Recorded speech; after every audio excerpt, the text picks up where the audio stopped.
El pastel que no comí. Narrado por Marisol. La casa siempre huele a humedad en junio. Las paredes, deslavadas y agrietadas, parecen llorar por dentro cada vez que empieza a llover. Vivo en una de esas colonias donde las calles son de tierra apisonada, y los árboles, aunque altos, parecen cansados de mirar siempre lo mismo. Nuestra casa tiene un tejado de lámina que suena como tambor cuando cae la lluvia, y un portón oxidado que chirría cuando lo abres, como si también él se quejara de seguir aquí. Me llamo Marisol. Tengo 17 años y nací en el mismo cuarto donde ahora duermo. Mi mamá dice que lloré tan fuerte que hasta los perros del vecino aullaron. Era su forma de decirme que, desde el principio, fui un problema. El día que cumplí 6 años, mi papá me llevó por última vez a comprar helado y pastel. Lo recuerdo como si lo estuviera viendo ahora, a través de una ventana sucia. Era alto, moreno, con el cabello peinado hacia atrás con un poco de gel barato, y siempre olía a jabón de lavandería. Usaba una camisa blanca bien planchada, aunque con el cuello ya gastado, y pantalones de mezclilla. Decía que la ropa no era para presumir, sino para salir limpio al mundo. Yo llevaba un vestidito rosa con flores bordadas en el pecho. Mi mamá lo había hecho con sus propias manos. Tenía encaje en las mangas y un lazo grande en la espalda. Me sentía como una princesa, aunque mis zapatos estuvieran rotos por la punta. Fuimos a una heladería pequeña, de esas que tienen una sombrilla de colores afuera y bancas que se calientan con el sol. Él me compró un helado de vainilla con chispas de chocolate, y me dijo, hoy es tu día, Marisol. Hoy nada puede salir mal. Pero todo salió mal. Un hombre con una gorra bajada hasta los ojos entró con una pistola. Gritó. Pedía la caja. Mi papá me abrazó fuerte, me tapó los ojos. Dijo algo que no entendí. Hubo un disparo. Y luego solo fue silencio. Desde entonces, mi cumpleaños dejó de ser mío. Mamá me miraba como si cada año, al soplar las velas, soplara también la memoria de mi padre. Ya no me cosió vestidos, ni volvió a llamarme mi niña. Se volvió fría, su voz se volvió cuchillo. Siempre vestía de negro, como si el luto fuera una segunda piel. Yo crecí entre sus silencios y sus gritos. Entre la falta de abrazos y las miradas llenas de reproche. Me hice experta en esconder el llanto, en no pedir más de lo necesario, en saber cuándo era mejor no estar. Hasta que conocí a Elías. Él apareció una tarde gris, como si la tristeza fuera su sombra. Era el hijo de los nuevos vecinos, flaco, con el cabello revuelto y una risa que parecía prestada. Usaba camisas de cuadros que siempre traía arremangadas, y botas gastadas, aunque nunca vi que trabajara la tierra. Lo suyo eran los libros, la poesía, y esas canciones viejas que hablaban de amores imposibles. Nos enamoramos como se enamoran los que nunca han tenido nada, con hambre, con miedo, con urgencia. Pero mamá no lo aprobaba. Decía que no confiaba en los forasteros. Que traía mirada de fuga, como quien ya está pensando en irse. Tenía razón. Pero antes de que pudiera irse, pasó lo que nadie esperaba. Porque no todos los disparos suenan en las heladerías. Algunos llegan en forma de secretos, de traiciones, de despedidas que no se dicen en voz alta. Los que se van sin despedirse cap 2. Elías me enseñó a leer entre líneas. No en los libros, eso ya lo hacía sola desde los 8, sino en las palabras de las personas, en sus gestos, en lo que no decían. Me escribía poemas en servilletas de la lonchería, me los dejaba bajo la maceta rota del patio. Cada tarde, como quien repite un ritual, me sentaba en la azotea a leerlos mientras el sol moría sobre los cables de luz. Un día me escribió: no todos los que llegan tarde huyen. Algunos solo caminan lento porque han sido heridos. Supe que hablaba de sí mismo, aunque nunca me contó todo. Solo lo que le cabía en el pecho sin doler tanto. Me dijo que su padre había estado en cosas malas, y que su mamá se había ido cuando él tenía 10 años. Que su tío lo trajo aquí para empezar de nuevo, pero que en su familia nadie empezaba nada, solo se escondían. Yo le conté lo de mi papá. Lo del helado. Lo del disparo. Y de cómo, desde entonces, mi cumpleaños se volvió un día prohibido, Él no dijo nada. Solo me abrazó, y sentí, por primera vez en años, que alguien me sostenía sin culpa. Pasaron los meses. Mamá notó que salía más seguido, que regresaba con los ojos brillosos y el cabello alborotado. Me revisaba los bolsillos, me olía la ropa, buscaba algo que pudiera condenarme. Yo solo tenía los papeles doblados de sus poemas. Una noche nos encontró en el tejado. Estábamos sentados mirando las estrellas, nada más. Pero ella gritó como si me hubiera sorprendido con un asesino. Lo insultó, lo corrió, me golpeó. Esa noche me llamó maldición, como si mi existencia fuera una plaga que había arruinado su vida. Elías volvió al día siguiente. Traía los ojos rojos y el alma rota. Me dijo que su tío lo estaba presionando para meterse en negocios turbios, que le ofrecían dinero fácil, pero a cambio de cosas que él no quería ni nombrar. No me quiero quedar aquí, me dijo. Pero no me quiero ir sin ti. Yo no sabía qué decir. Tenía 17. Nunca había salido del barrio. Pero por primera vez, alguien quería llevarme a un lugar donde la palabra cumpleaños no fuera una maldición. Planeamos irnos. Nos veríamos una madrugada, en la esquina donde empieza la carretera vieja. Él llevaría la mochila, yo un poco de ropa, algo de dinero que había guardado del trabajo en la tienda. Pero no llegó. Esa noche, mientras lo esperaba, vi pasar una patrulla. Después una ambulancia.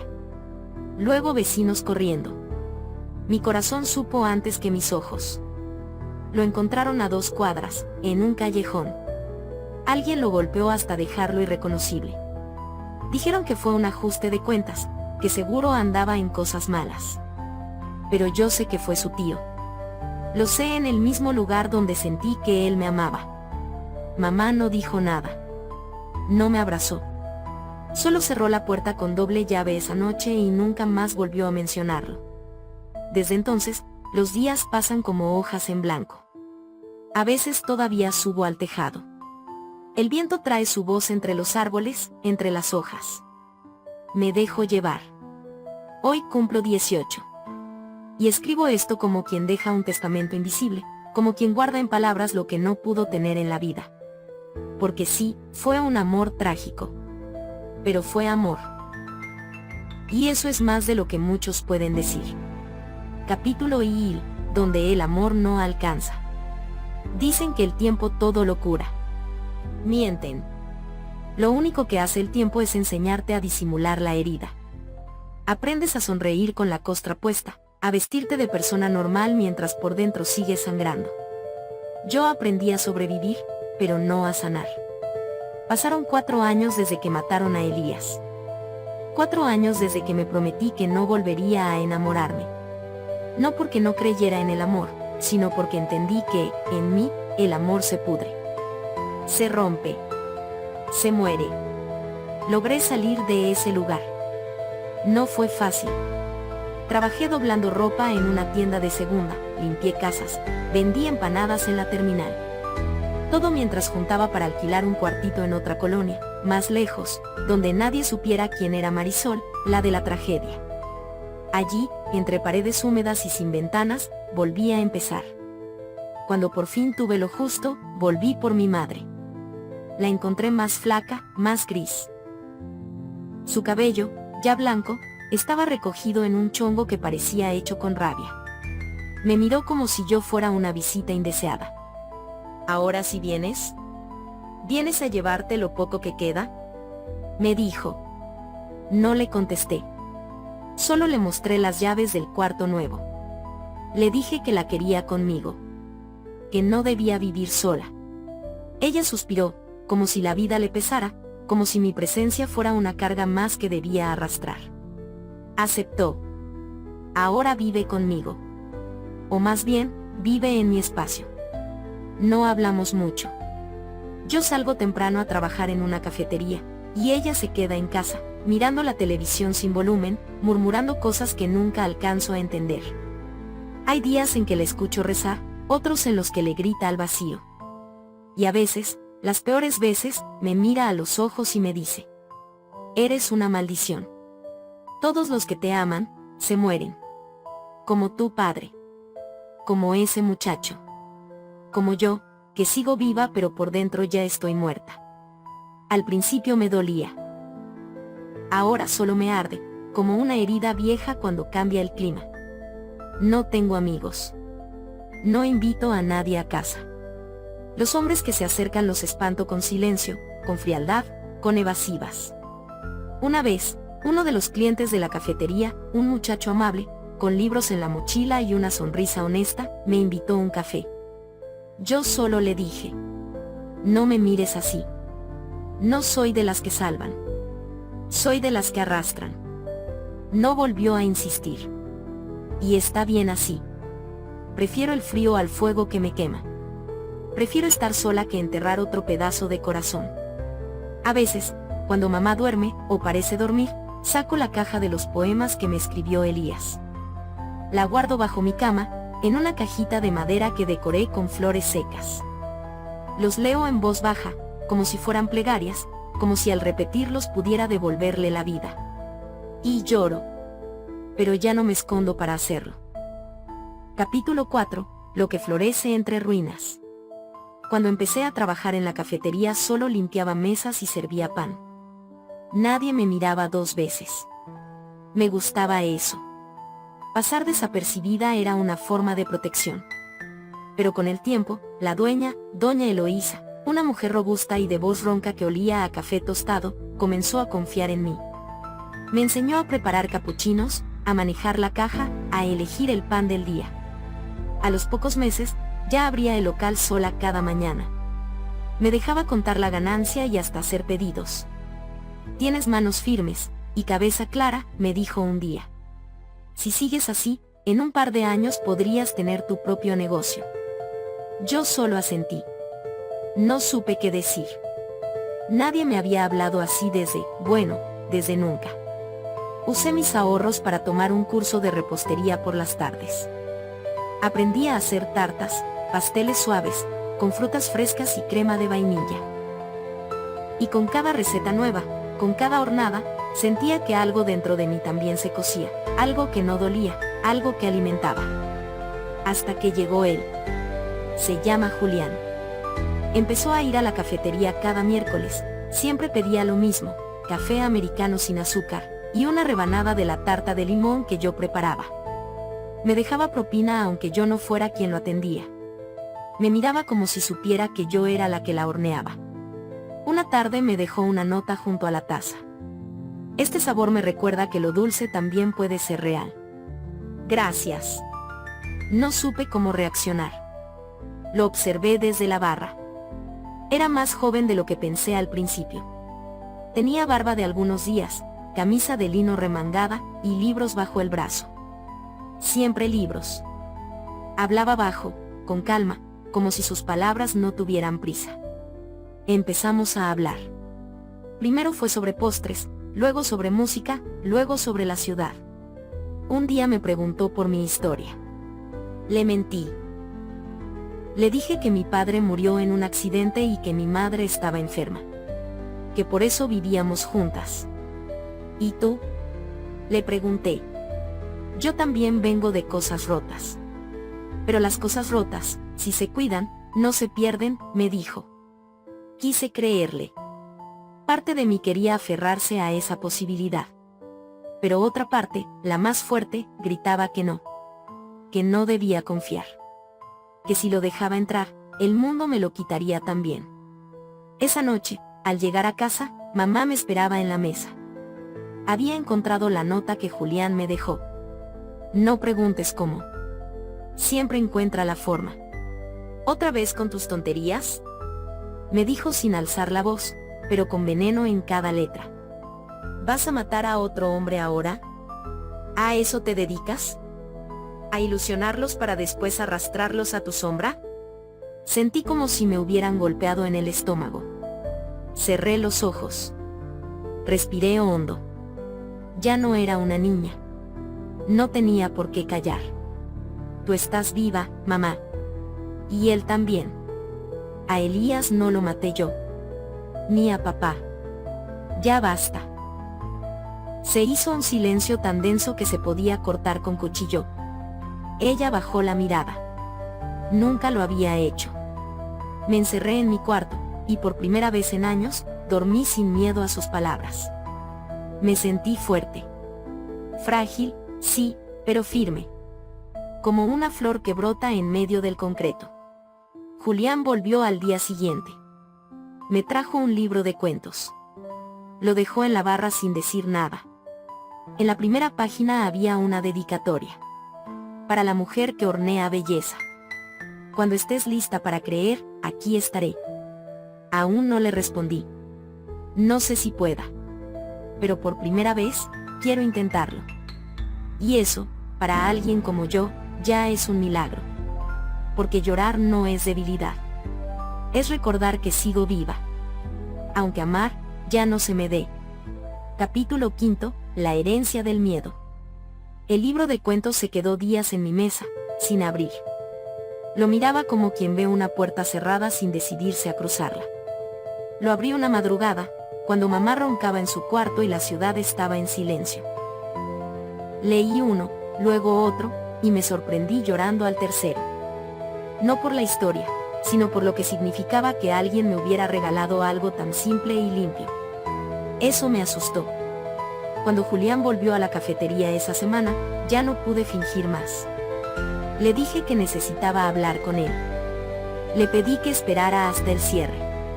Me miró serio, sin preguntas, como si supiera que era importante. Cerré el local con las manos temblando. Nos sentamos en la mesa del rincón, la más escondida, donde solíamos intercambiar miradas sin palabras. Esa noche no evadí nada. No soy quien crees que soy, empecé. Mi padre murió cuando yo tenía 6 años. Ese día fue mi cumpleaños. Él salió conmigo a buscar pastel y helado. Nos asaltaron. A él le dispararon.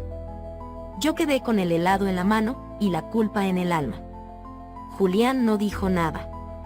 Solo me escuchaba, y eso dolía más que cualquier interrupción. Mi madre nunca me perdonó. Me lo recuerda todos los días. Dice que traigo desgracia, que soy una maldición para los hombres que me aman. Respiré hondo. Temblaba. Estuve enamorada una vez. Él también murió. Lo mataron. Nunca supe cómo, pero lo mataron por estar cerca de mí. Desde entonces, no dejo que nadie se me acerque. No porque no quiera.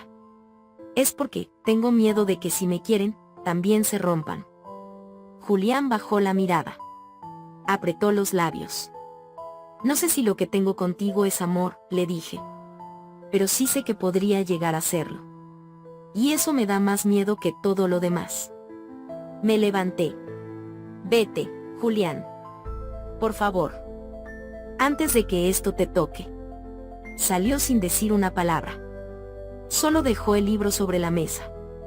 Me quedé sola, recogiendo las tazas, limpiando migas, como si pudiera borrar el momento. Cuando salí del café, lo vi. Estaba parado en la esquina, hablando con alguien. Me acerqué en silencio y lo reconocí al instante. Era ella. Mi madre. Con su abrigo viejo, su cara seca como tierra cuarteada, y su voz que cortaba como navaja. Te lo advierto. Le decía. Aléjate de mi hija. No sabes lo que es. Todos los que la aman terminan bajo tierra. Tú no vas a ser la excepción. Julián la escuchaba con los ojos clavados en ella. No se defendía. No decía nada. Yo sentí como algo dentro de mí se quebraba. Mamá, dije apenas, pero fue suficiente para que ella se girara y se alejara sin mirar atrás, como si supiera que ya había sembrado suficiente veneno. Julián me miró. Tenía los ojos húmedos. ¿Eso te dice todos los días?, me preguntó. Sí, respondí, con un hilo de voz. Entonces no es a mí a quien deberías alejar, dijo con tristeza. Es a ella. Y a todo lo que te hizo creer sobre ti misma. Se fue caminando despacio, sin enojarse, sin volverse. Yo me quedé ahí. De pie. Llena de silencio.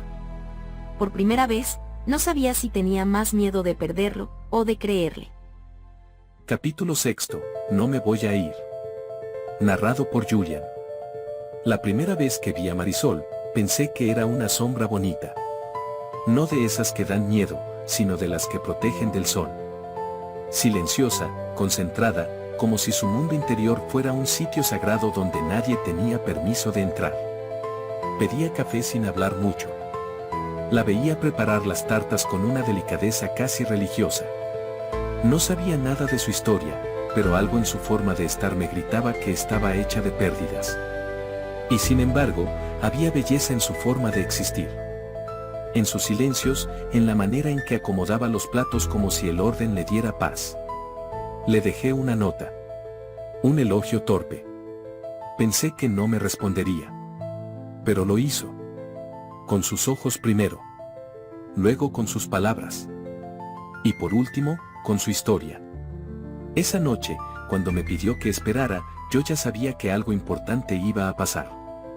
Y aunque me preparé para un rechazo, no esperaba que doliera tanto. Me lo dijo con lágrimas en los ojos, pero con la voz firme. Que su amor era peligroso. Que su madre la maldecía todos los días. Que creía que era un imán para la tragedia. Y lo creía de verdad. No fue la historia lo que me rompió el alma. Fue su fe en esa condena. Yo no dije nada. No porque no tuviera que decir, sino porque a veces el dolor ajeno necesita espacio para respirar. La dejé sola, pero no porque quisiera alejarme. Me fui porque entendí que ella no podía ver con claridad si yo estaba frente a ella cubriéndole la luz. Salí del café y me quedé en la esquina. Quería pensar. Y entonces la vi. A ella. Su madre. No sé cómo sabía quién era yo. Supongo que una mujer como ella no necesita nombres para reconocer las amenazas. Aléjate de mi hija, me dijo. No la conoces. Te destruirá. A todos los que la aman los arrastra. No supe qué responder. Y lo peor es que en sus ojos no había odio. Había miedo. Y eso lo hizo más real. Más difícil de ignorar. Entonces apareció Marisol. La escuchó. La vio. Y yo vi algo en su cara que no había visto antes. Vergüenza, y algo peor. Costumbre. Como si estuviera tan acostumbrada a cargar con esa cruz, que ya ni siquiera dolía. Solo pesaba.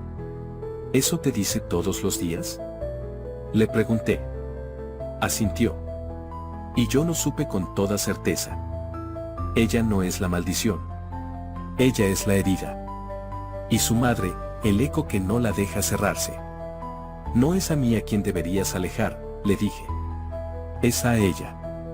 Y a todo lo que te hizo creer sobre ti misma. Me fui, sí. Pero solo por esa noche. Porque la verdad es que no me voy a ir. Yo también he tenido que aprender a vivir con pedazos rotos. Pero a diferencia de Marisol, a mí nunca me enseñaron que amar era peligroso. Y si ella me deja quedarme, aunque sea en la puerta de su mundo, voy a demostrarle que hay amores que no mueren. Que hay gente que se queda, incluso cuando la echa. Capítulo 7. Que nadie me herede tu sombra. Desde que Julián se fue aquella noche, no volví a verlo. Pero lo sentí en cada rincón del café. En el libro que dejó olvidado. En el aroma de su café negro sin azúcar. En el silencio que antes me cobijaba y ahora me pesaba. No supe si lo había perdido, o si estaba esperando que yo lo llamara de vuelta. Esa mañana desperté con el ruido de la tetera hirviendo. Mi madre ya estaba en la cocina. Tenía el rostro pálido y una expresión que me revolvió el estómago. No dormí nada, dijo con voz apagada. Me dolía el pecho. Siento como si el corazón me estuviera fallando. Dejó la taza a medio llenar y se sentó, con la mirada perdida. Quizás ya me esté muriendo. Pero bueno, tú tendrás que cargar también con eso, ¿no? No dije nada. No corrí por un médico. No llamé a emergencias. Conozco sus juegos. Lo ha hecho antes. Pero esta vez fue más lejos. Al día siguiente, cuando volví del trabajo, encontré una nota en la mesa. Fui al hospital. Quizás sea grave. No pude avisarte. Corrí como loca. Revisé clínicas, urgencias, pregunté en 3 hospitales públicos. Nadie tenía su nombre. Nadie la había atendido. Volví a casa al borde del llanto, y ahí estaba ella. En el sillón. Viendo su programa de concursos. Sonriente. Tranquila. ¿Qué pasó? ¿No me buscaste? Me dijo, como si nada. Esa noche entendí que no estaba enferma. O al menos, no del cuerpo. Mi madre necesita que yo esté atada. Si no es con culpa, es con lástima.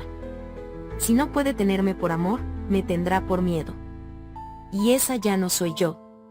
Esa noche tomé el libro de Julián y lo abrí.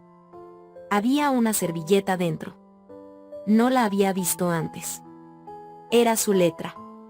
Si decides pelear por ti, yo estaré donde siempre. No para salvarte, sino para caminar contigo. No sé cómo sabía que yo lo necesitaría justo cuando más me estaba desmoronando. Al día siguiente, no fui al café. Caminé hasta el parque donde lo vi leer más de una vez. Lo busqué con la mirada, y ahí estaba. Sentado. Libro en mano. Como si el tiempo no hubiera pasado. Como si supiera que yo aparecería. Me senté frente a él. No hablé. Solo lo miré. Y entonces lo dije. Mi madre dice que se muere. Que su corazón falla. Que me necesita. Pero no es su cuerpo lo que está roto. Es su alma. Y no quiere curarse. Solo quiere arrastrarme con ella. Julián asintió. No dijo te lo dije. Solo tomó mi mano. No quiero que me salves, le dije. Quiero que me sostengas, mientras yo aprendo a salvarme sola. Y entonces me abracé a él. No como quien se esconde, sino como quien se permite descansar un momento. Como quien, por fin, entiende que el amor no tiene por qué doler. Capítulo 8. Yo no soy la culpa. Intentar ser feliz da más miedo que vivir con dolor. Pero esa mañana, cuando Julián me escribió para invitarme a caminar, no pensé en excusas. Me puse mi vestido azul, ese que mamá odia porque dice que me hace ver como si me creyera a alguien, y salí sin avisar a dónde iba. Caminamos por el centro, tomamos café en un lugar nuevo. Reí. No me reía así desde niña. Julián me miraba como si cada una de mis sonrisas fuera una promesa. Me hacía sentir segura, no porque me protegiera, sino porque nunca me hizo sentir débil. Y entonces lo decidí. Quiero intentarlo, le dije. Estar contigo. Ver qué pasa si dejo de vivir huyendo. Él sonrió, sin prisas, sin expectativas. Entonces vamos despacio. A tu ritmo. Sin miedo. Volví a casa con el corazón temblando, pero por primera vez no de miedo, sino de esperanza. Mi madre estaba en la sala. Cuando me vio entrar, me olió la felicidad. ¿Dónde estabas?, preguntó con esa voz que nunca era pregunta, sino juicio disfrazado. Con Julián. El silencio fue un trueno. ¿Otra vez con eso? ¿No aprendiste nada? ¿Quieres que terminen matándolo también? Basta. Grité. La palabra salió sola, pero con una fuerza que no sabía que tenía. Ella se levantó. Se puso una mano en el pecho, fingiendo ahogo. Me vas a matar, susurró. Igual que a tu padre. Igual que a Elías. Eres una maldición, Marisol. Siempre lo has sido. No. La interrumpí. Esta vez la miré a los ojos, sin bajar la cabeza. Yo no maté a nadie. Yo era una niña. Yo no disparé. Yo no llevé a Elías donde lo mataron. Yo no causé nada. Ella parpadeó, como si no entendiera qué estaba pasando. Te morías si alguien me quería. Seguí. Porque si alguien me amaba, tú perdías el control. No es que yo traiga muerte. Es que tú traes miedo. Mi madre se sentó, derrotada. Por primera vez no me gritó. No lloró. Solo se quedó en silencio. Y yo sentí que ese silencio no era el fin. Era el principio. Esa noche dormí sin despertarme por culpa. Desayuné sin miedo a sus palabras. Y escribí mi nombre completo en una libreta nueva, como si por fin me perteneciera. Yo no soy una maldición. No soy una viuda de la infancia. No soy una hija rota. Soy Marisol. Y esta es la primera página de mi vida libre. Capítulo 9. Lo que florece sin permiso. Abrir la cafetería fue como parir una parte de mí que siempre había estado escondida. No tenía mucho, 2 mesas recicladas, una barra de madera que restauré con mis propias manos, y un cartel pintado a mano que decía Flor del Sur. Elegí el nombre por mi padre. Él decía que yo era como esas flores tercas que crecen entre piedras. Silvestre. Resistente. Mi madre, por supuesto, no lo aprobó. Una cafetería, como si eso fuera suficiente para mantenerte. ¿Y si te enfermas? ¿Y si fracasa? Vas a terminar perdiéndolo todo. Me dijo desde el sillón, con el ceño fruncido y los ojos llenos de juicio. Pero no perdí nada. Al contrario.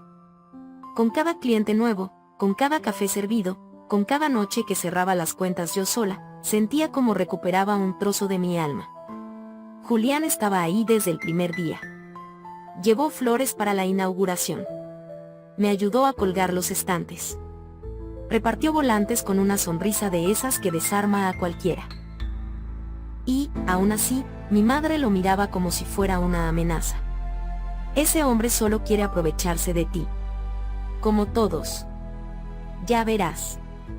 Cuando más lo necesites, se irá. Y te dejará sola, otra vez.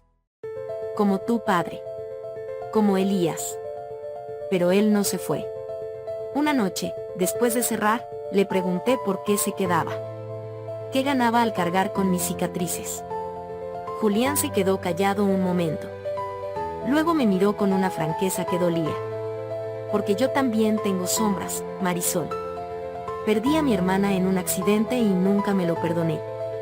No porque fuera mi culpa, sino porque no supe protegerla.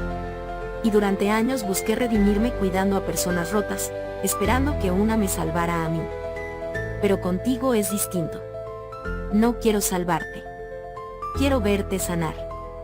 Quiero caminar contigo, incluso cuando tú decidas volar sin mí. Lloré. No de tristeza. De alivio. Y entonces le conté todo, que mi terapeuta, con toda la suavidad posible, me había dicho que para comenzar realmente a vivir, debía hacer algo impensable. Llevar a mi madre a un asilo. Un lugar donde estarían pendientes de su salud, donde no estaría sola, pero donde yo por fin podría respirar sin su culpa encima. Ella no va a cambiar, me había dicho la terapeuta. Pero tú sí puedes decidir hasta dónde llega su sombra. La idea me había dolido más que ninguna otra. ¿Internarla? ¿Dejarla en manos de desconocidos? ¿Hacerle eso a una madre? Pero cada día que pasaba, me daba cuenta de que seguir bajo el mismo techo con ella era como vivir dentro de una casa que se quema lentamente. Y yo ya no quería quemarme por lealtad. Julián no me presionó. No me dijo qué hacer. Solo me abrazó, con ese tipo de abrazo que no aprieta, que sostiene. Días después, cuando finalmente se lo dije, mi madre estalló. ¿Un asilo? Después de todo lo que hice por ti. ¿Así me pagas? ¿Me vas a encerrar como una vieja loca? ¿Estás feliz? Tu padre murió por tu culpa y ahora tú me dejas sola. No te estoy dejando sola. Te estoy dejando en manos de personas que pueden cuidarte. Personas que no te tienen miedo. Mi voz no tembló, aunque por dentro todo se partía. Esta casa es mía. Yo la pagué. Yo la construí. Y necesito vivir en paz. Ella me miró como si le acabara de arrancar el corazón. Todo el que te ama se muere. No entiendes, ¿verdad? Tú trajiste la muerte a esta familia. A tu padre. A Elías. Y ahora a mí. Vas a matarme de tristeza. Me quedé en silencio. No porque creyera sus palabras, sino porque por primera vez vi el tamaño de su herida, y el veneno con el que había aprendido a protegerse. No voy a morir contigo, mamá.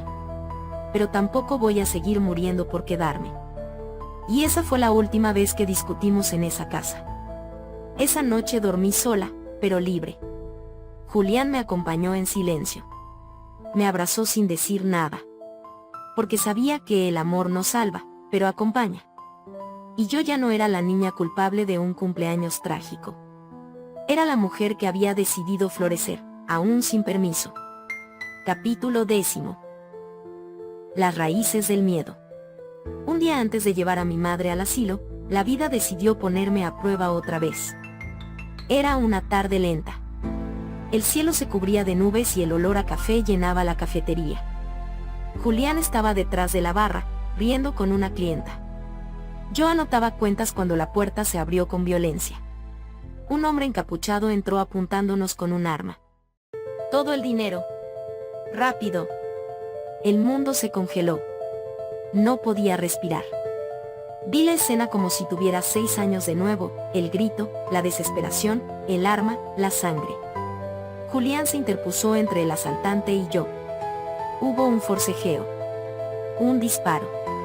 El tipo huyó sin llevarse nada.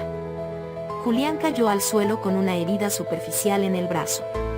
Sangre. Dolor. Gritos. Pero esta vez, yo no me rompí. Llamé a emergencias. Apreté su mano. Lo acompañé al hospital.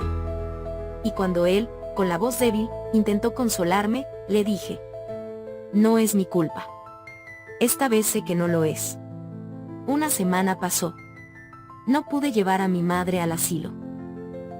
El susto, los papeles, la policía. Todo se retrasó. Pero algo no encajaba. La policía revisó las cámaras. El atacante no parecía un ladrón cualquiera. No se llevó dinero, ni celulares. Parecía más interesado en causar daño que en robar. Y entonces, una conversación entreabierta en la cocina. Mi madre al teléfono, hablando con alguien, murmurando nerviosa. Te dije que lo asustaras, no que lo mataras. Ya vi que le fallaste como la última vez con Eliseo. Mi corazón se detuvo. Esa misma noche, revisé los mensajes de su viejo celular. Encontré llamadas a un número desconocido días antes del asalto. Investigando más, descubrí que el número estaba vinculado a un hombre con antecedentes, y al mismo apellido del tío de Elías. Mi madre le había contado a ese hombre, años atrás, que Elías quería irse, que yo no debía dejarla.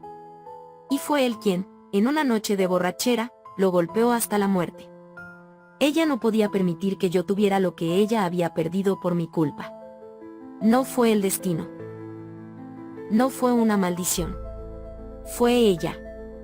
Y ahora sí, ya no podía vivir bajo el mismo techo con quien quiso destruirme desde adentro. Capítulo 11, donde termina el miedo.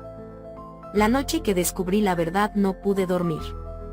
Julián estaba en casa, con el brazo vendado y una calma que fingía bien, pero sus ojos lo delataban. Sabía que algo en mí se había quebrado.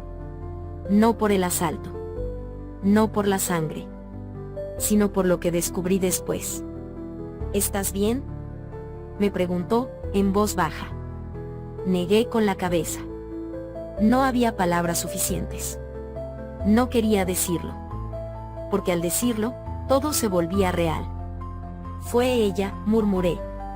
Mi madre. Ella orquestó el asalto. Ella también estuvo detrás de lo de Elías. No fue la vida. No fue el destino. Fue ella. Julián se quedó en silencio. Su rostro no mostró sorpresa. Solo tristeza. Tú no lo mereces. Ni lo merecías antes. Lo que ella hizo no define quién eres tú. Me eché a llorar. No era un llanto escandaloso.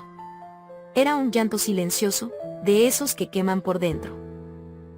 Me sentía huérfana de una madre que aún respiraba en la habitación de al lado.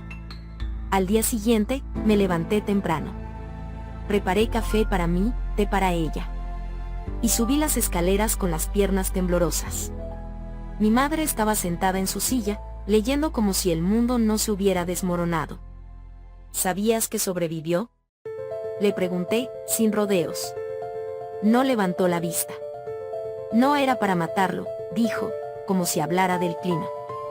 Era para asustarlo. Para que te dejara. No entiendes, Marisol.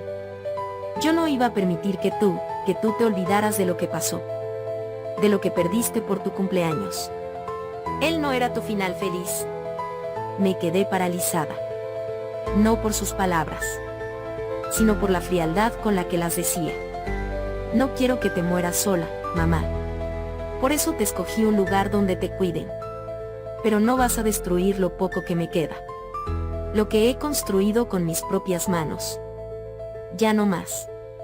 Ella se puso de pie, el rostro deformado por la rabia. Entonces te vas a quedar sola. Como yo. Todos los que te aman se mueren, Marisol. Y tú eres la razón. Me acerqué, despacio. Y por primera vez en mi vida, le hablé desde la mujer que soy, no desde la niña asustada que fui. Mi amor no mata. Tu miedo sí. Yo no te dejé sola. Tú te encerraste. Tú no supiste cómo seguir viviendo sin él, y me convertiste en tu castigo. Mi madre lloró. No con ternura. Lloró con odio. Con esa mezcla de dolor y egoísmo que la había consumido por años. No respondí. No me moví. Solo le dejé la carta del asilo, el nombre de la enfermera que pasaría por ella al día siguiente, y bajé las escaleras con una paz que no había conocido nunca. Una semana después, fui a visitarla. Estaba sentada junto a una ventana, mirando flores que no recordaba haber plantado. No me habló. Pero tampoco me maldijo. Solo me vio con unos ojos vacíos, como si al soltarme, también hubiera perdido el único ancla que la mantenía viva en su propio dolor. Volví a casa. Julián me esperaba con 2 tazas de café y una sonrisa cansada. ¿Y ahora?, me preguntó. Lo miré. Vi sus ojeras, su brazo vendado, sus ganas de quedarse. Ahora, empezamos. Tú y yo. Desde cero. Julián me abrazó como la primera vez, sin promesas, sin exigencias. Solo con presencia. Y entendí que el miedo, cuando se enfrenta, también puede ser raíz para algo nuevo. Capítulo 12, donde termina el miedo. Una semana después del asalto fallido, la policía llegó al asilo. 2 oficiales vestidos de civil preguntaron por la señora Marta, y cuando la identificaron, le leyeron sus derechos con voz firme. Mi madre no lloró. Tampoco gritó. Solo me miró con un rencor que ya no me tocaba. Como si, una vez más, yo hubiera sido la causa de su ruina. Pero esta vez, su mirada no me dobló. La acusaban de tentativa de homicidio en contra de Julián, además de complicidad en la muerte de Elías. Pruebas suficientes, llamadas telefónicas, testigos indirectos. No era venganza. Era justicia. Aunque doliera aceptarlo. Yo no deseaba verla en la cárcel. Ni Julián. Pero habíamos comprendido que dejarla seguir haciendo daño era una forma lenta de muerte para todos. Días después, también arrestaron al tío de Elías. Por años había vivido impune, protegido por silencio y miedo. Pero al fin alguien hablaba. Al fin la verdad tenía voz. Volver a casa después de eso fue extraño. Silencio en la sala. Sin reproches. Sin quejas. Sin la sombra pesada de la culpa ajena colgada de mis hombros. Julián me recibió con café caliente y una flor robada del jardín. Nos miramos sin palabras, como si estuviéramos aprendiendo a vivir de nuevo. ¿Y ahora qué sigue?, preguntó él, con esa sonrisa torcida que me derretía. Sanar, le dije. Como podamos. Como sepamos. Pero sin mentiras. Seguía en terapia. No era fácil. Había días en que despertaba con pesadillas, otros en los que me sentía culpable por todo, incluso por respirar tranquila. Pero estaba aprendiendo a nombrar mis emociones, a desactivar los mecanismos de defensa, a soltar lo que no era mío. Julián seguía a mi lado. Ayudaba en la cafetería, que ahora se llenaba más cada tarde. Había fotos nuevas en las paredes, recetas que inventábamos juntos, y una caja de propinas que decía, gracias por apoyar lo que florece con esfuerzo. Aún no había boda. Pero ya vivíamos juntos. Entre tazas de café, silencios compartidos y mañanas donde me despertaba con su brazo rodeando mi cintura. Era suficiente. Era real. Era nuestro. No sabíamos qué nos esperaba. Pero sí sabíamos que no estábamos solos. Y eso, después de todo lo vivido, era el principio más hermoso que podíamos tener. Epílogo, desde que decidí quedarme. Nunca imaginé que un día llegaría sin miedo. Que despertaría sin la sensación de que algo malo iba a pasar solo porque yo estaba feliz. Por mucho tiempo, creí que el amor era un lujo que no me correspondía. Que estaba maldita. Que todos los que se acercaban a mí estaban destinados a sufrir. Eso fue lo que mi madre me enseñó con su dolor, con su rencor, con su obsesión de que yo pagara por la muerte de mi padre. Me hizo creer que amar era un riesgo que no debía correr. Que la felicidad tenía un precio que otros pagaban con sangre. Pero luego apareció Julián. Con su torpeza, con sus silencios. No vino a salvarme. Solo vino a quedarse. A escuchar. A mirarme como nadie más lo había hecho. Y poco a poco, me enseñó a distinguir entre lo que yo era y lo que me hicieron creer que era. He aprendido a vivir con mis heridas. A no esconderlas, pero tampoco a dejar que me definan. Mi terapeuta dice que sanar no es olvidar, sino aprender a vivir con lo que dolió sin que nos paralice. Y es verdad. Sigo en terapia. Sigo aprendiendo. Pero ahora camino sin cadenas. Abrí mi cafetería, lo que florece sin permiso, sin saber si alguien cruzaría la puerta. Hoy, cada tarde se llena de risas, de conversaciones, de vida. De gente que cree en segundas oportunidades, como yo. Julián y yo vivimos juntos. No hay anillos, ni promesas de cuentos. Pero hay respeto, ternura, complicidad. Hay días malos, claro. Pero también hay consuelo, y una certeza que antes me parecía imposible: no estoy sola. Y si me preguntan si todo valió la pena, diré que sí. Incluso los días grises. Incluso los llantos. Porque todo me trajo hasta aquí. Porque ahora sé que no soy una maldición, ni la causa del dolor ajeno. Soy una mujer que eligió quedarse. Elegí no huir, no rendirme, no repetir la historia que me impusieron. Este es mi final y mi principio. Y por primera vez, no tengo miedo de lo que viene. Porque ahora, lo que florece en mí, florece con permiso. Epílogo final, años después. Han pasado 7 años desde que todo cambió. La cafetería sigue siendo el corazón del barrio, con su aroma a pan recién horneado, café fuerte y esperanza. Julián sigue detrás del mostrador, contando chistes malos a los clientes y robándome besos entre pedidos.